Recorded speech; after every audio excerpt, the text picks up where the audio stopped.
My parents gave my inheritance to my drug addict brother, so I secretly sued them, won everything back, and cut them off for good without saying a word. I've always been the scapegoat of my family. I'm 28 now, and I've finally come to terms with something I should have seen years ago. I was never really their son, not in the way Kyle was. He's my younger brother by 3 years, but he might as well have been their only child. From the time we were kids, it was always Kyle who got the praise, the second chances, the soft landings. Even when he crashed the car at 17 while high out of his mind. He's just going through a phase. When he failed out of school, he's special. He learns differently. But when I got a B+ in calculus, Why didn't you try harder? I can't remember a time I wasn't walking on eggshells in that house. if Kyle got caught stealing, I should have been a better example if he lashed out. I must have provoked him. The worst part is, I believed them for a while. I thought maybe I really was the problem. So I tried harder. I worked 2 part-time jobs in high school, got into a decent college, and paid for every cent myself because by then, the college fund they promised me had mysteriously gone to bills. Meanwhile, Kyle got rehab stints paid in full, a used Mustang for his birthday, and the living room turned into his gaming den when he couldn't handle roommates. Any time I tried to set boundaries, they hit me with guilt. You think you're better than your own family? Don't abandon your brother when he needs you most. But all Kyle ever needed was another excuse to avoid responsibility, and they handed it to him like clockwork. I started staying away, avoiding calls. And somehow, that made me the villain. But the moment everything snapped was still coming, and when it did, it changed everything. I found out about the college fund on a rainy Tuesday during my freshman year. I was struggling, juggling night shifts at a gas station and pulling C's on exams I barely had time to study for. My roommate and I were splitting ramen packs 4 nights a week. I didn't mind the grind. I was used to it. But then I got a call from my Uncle Ray, my mom's older brother. We don't talk much, but he's always been decent. That day, he casually mentioned how proud Grandma and Grandpa were when they set up that college fund for me.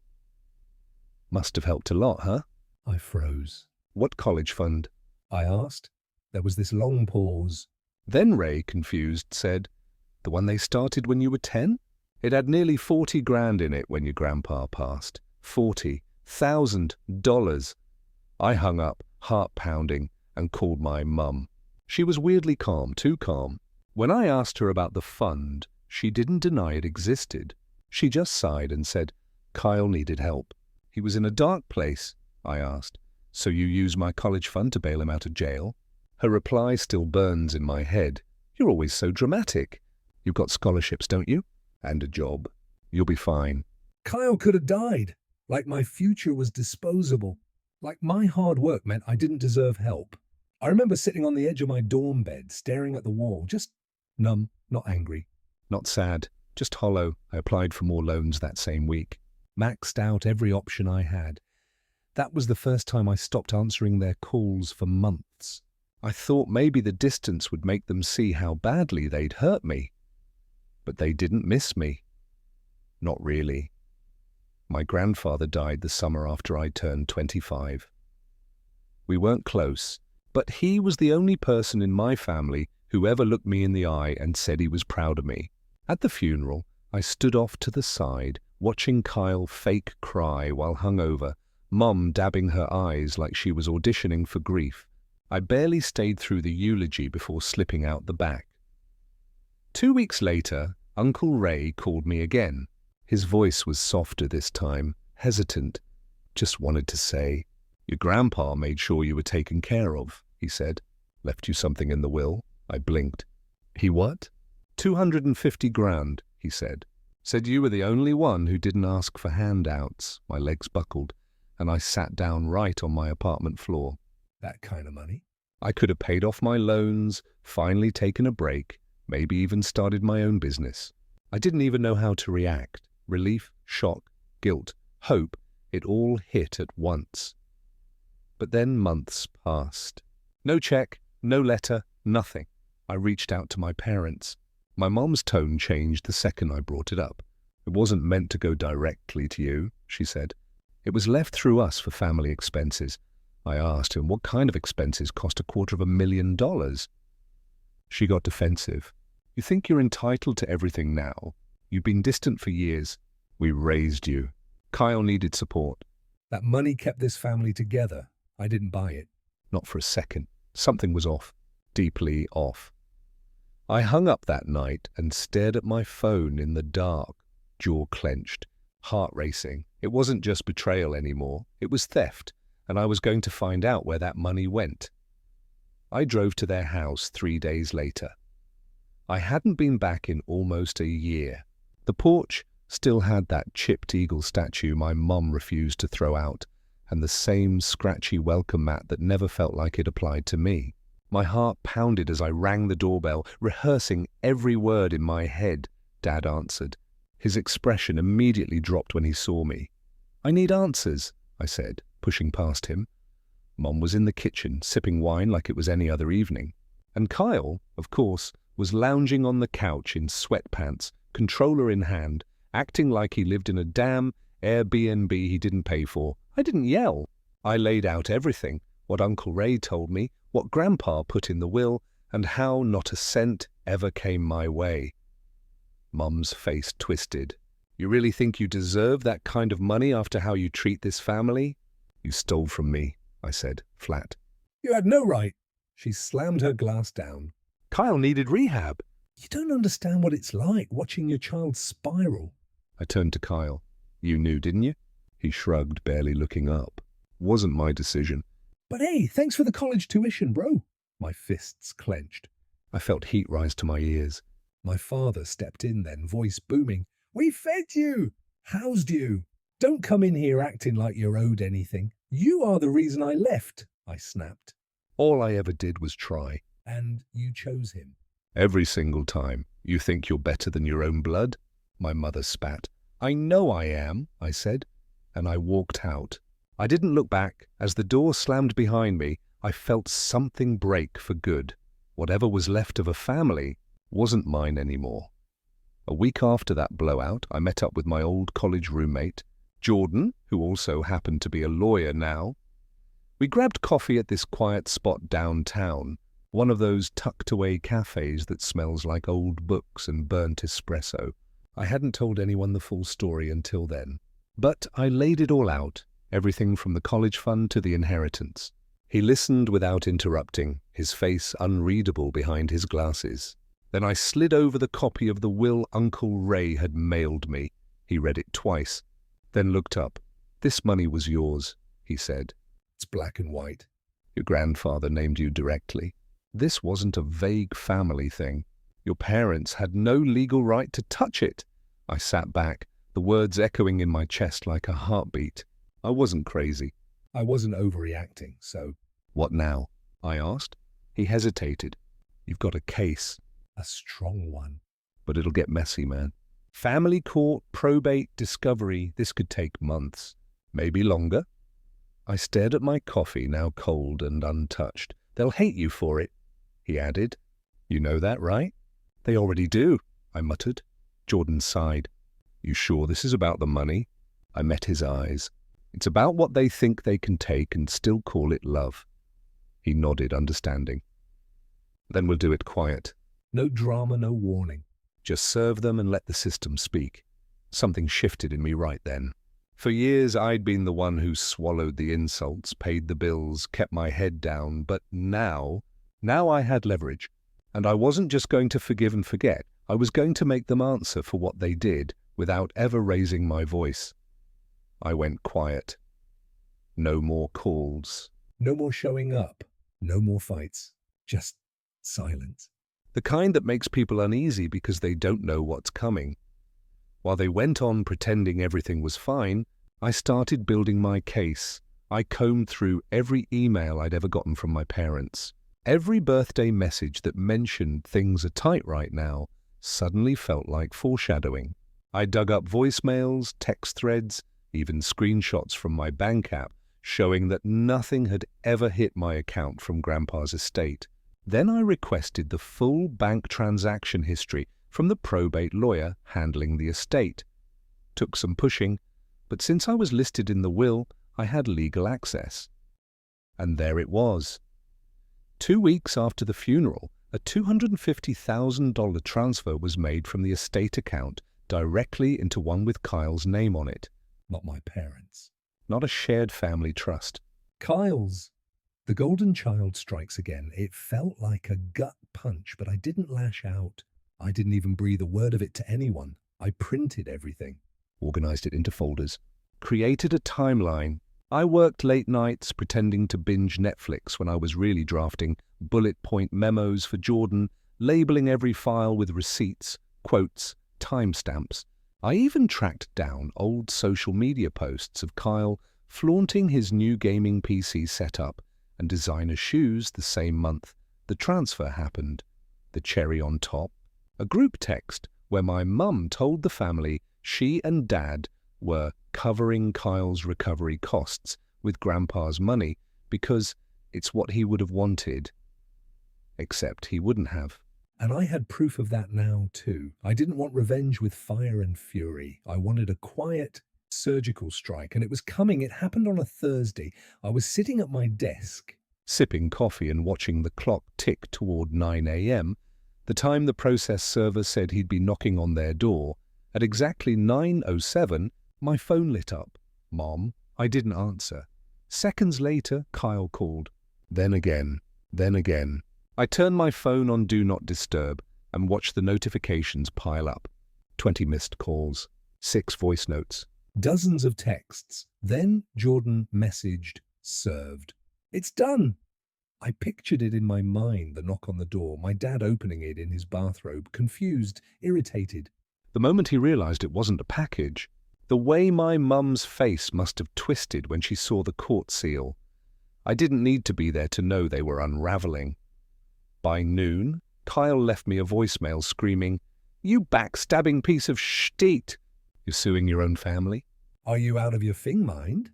Then Mom followed with 5 voice notes in a row, sobbing, sniffling, guilt-tripping. "We raised you.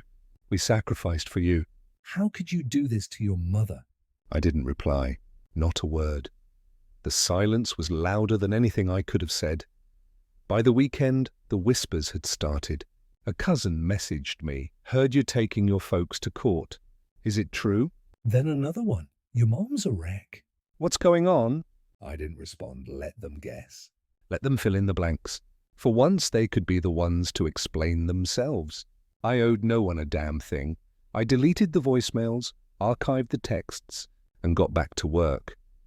It wasn't just about the money anymore. It was about finally being heard without ever raising my voice.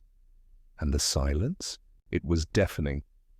By the end of that week, the second wave hit, this time from the extended family. It started with a Facebook message from my Aunt Marie, short and sharp. "I never thought you would be the one to tear this family apart." Then came a text from my cousin Jess. "Just talk to them, please." They're devastated. I hadn't spoken to Jess in years. The worst was my dad's sister, Aunt Denise. She actually called me. I didn't answer, but she left a voicemail. Her voice cracked halfway through. "You know your parents aren't perfect, but suing them? Over money? You're better than this." They had no clue. None of them knew what was really going on. And it didn't take long to figure out why. My parents had been painting me as the greedy son, twisting the whole thing into some sob story about how I was trying to take their retirement savings, saying I turned on them after all they did for me, telling people I was jealous of Kyle's recovery journey, they were rewriting history, and people were buying it. For a while, I questioned myself. Maybe I should have called first. Maybe I should have explained. Maybe I was going too far. Then Uncle Ray texted me. It was a long message, longer than anything he'd ever sent before. He said he'd seen the chaos on the family group chat and wanted me to know. "I was there when your grandfather signed that will. He made it very clear it was for you, not your parents." Not Kyle. You've done nothing wrong. "They're just mad you finally stood up for yourself." He ended it with, "You're not the villain, kid. You're just the first one to stop playing along. That one message?" It didn't erase the betrayal, but it steadied me because someone finally saw the truth and wasn't afraid to say it. The night before the hearing, I completely fell apart. I was sitting alone in my apartment. Documents spread out on the table, bank records, will copies, legal briefs, and suddenly I couldn't breathe. my chest tightened like a vice. My hands went numb. I dropped my phone on the floor and collapsed next to it, gasping like I'd been punched in the lungs. It wasn't just about the case anymore. It was about everything that led to this moment. I'd told myself this was justice, that they deserved it. And maybe they did. But in that moment, all I saw was a family I used to hope would love me the way they loved Kyle. All I felt was this aching, stupid need to believe they'd one day be proud of me. I sat on the floor for hours. At one point, I opened an old shoebox I hadn't touched in years. Inside were childhood photos, me and Kyle in matching Halloween costumes, Dad lifting me onto his shoulders at the zoo, Mom hugging me at my 5th grade spelling bee. I clutched a picture of me at 10, grinning with my missing front teeth, holding a homemade Best Big Brother trophy Kyle made from cardboard. I started shaking. Not from anger, but from grief, the kind that creeps in when you finally accept something is dead and never coming back. I stared at the court papers. I could still pull out. Just walk away. Call Jordan and say, "Forget it," but then I remembered Kyle smirking as he thanked me for the tuition. I remembered Mum saying, "You'll be fine," like my future didn't matter. I wiped my face and stood up. I wasn't doing this out of spite. I was doing this because if I didn't fight for myself now, no one ever would. Still, I didn't sleep a second that night. Court felt nothing like the movies. No dramatic music, no gasps from the crowd, just cold, sterile air and the low hum of tension. My parents sat across the aisle, dressed like they were attending a church service. Mom wouldn't meet my eyes. Dad looked straight ahead, stone-faced. Kyle didn't show up. When the judge called our case, my heart was pounding so loud I could barely hear Jordan speak. He presented the will first, plain, direct, my name clearly stated as the sole beneficiary of my grandfather's inheritance. Then came my parents' turn. My mother took the stand, tears already in her eyes. She said they believed the money was for the good of the family, that Grandpa would have wanted them to use it where it was most needed. Then my father followed, echoing the same spin, how I was always distant, how Kyle had serious issues, and how they'd only ever acted out of love. The judge just nodded, expression unreadable. Then Jordan stood again. He handed over the bank records. First, dated transfers showing every penny funneled into Kyle's personal account within days of the funeral. Then he submitted printed emails, one from my mom to my aunt bragging that this money will finally help Kyle get stable. And then he played the voicemail, Kyle's voice, cocky and half laughing. "Guess who just got $250,000 from Grandpa's grave? Big win for the family fuck-up, huh?" The courtroom went still. My mother went pale. My father looked like he'd been hit in the stomach. The lie collapsed in real time, and for the first time in my life, I watched them sit in complete silence. The judge spoke clearly, full recovery of the inheritance, plus an additional penalty for intentional misappropriation of funds. I didn't smile. I didn't cry. I just sat there, still, calm, unshaken. They'd spent their whole lives making me feel small, and now, in front of the law, they were the ones stripped bare. The wire transfer cleared 3 days after the ruling. I watched the number appear in my bank account like it was someone else's life. $250,000 just sitting there, silent, heavy, not a prize. Not a gift, just mine. I didn't celebrate. No champagne, no shopping spree. I sat on my apartment floor just like the night before the hearing and stared at the balance for a long time. Then I opened my phone and went straight to my contacts. Mom, Blocked. Dad, blocked. Kyle, already blocked months ago. Aunts, uncles, cousins, every name tied to their lies. One by one. Delete, delete, delete. No final message. No explanation. Not even a goodbye. They didn't deserve my anger anymore. Or my grief. Or my words. I got a few emails later. Subject lines like, please, and let's talk, and think about your mother. I didn't open any of them. I forwarded them to a folder labeled Noise and left them unread. A week later, I packed everything I owned into a rental truck and moved to another city. No big announcement. No trail to follow. Just a clean break. I signed the lease on a small one-bedroom overlooking a quiet street. The first night there, I lit a candle, ordered cheap takeout, and sat by the window in complete silence. It was the first time I'd ever felt free. There was no dramatic confrontation, no big family scene. Just me finally choosing myself over the wreckage I was born into. I wasn't bitter. I wasn't angry. I was just done. And when I looked out over that unfamiliar skyline, I didn't miss them, not even a little. It's been over a year now. I still have the money, most of it untouched. But here's the truth, that's not what saved me. Freedom didn't come from the check.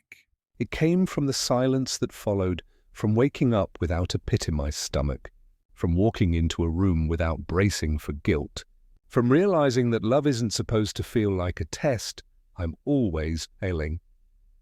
I started therapy a month after I moved.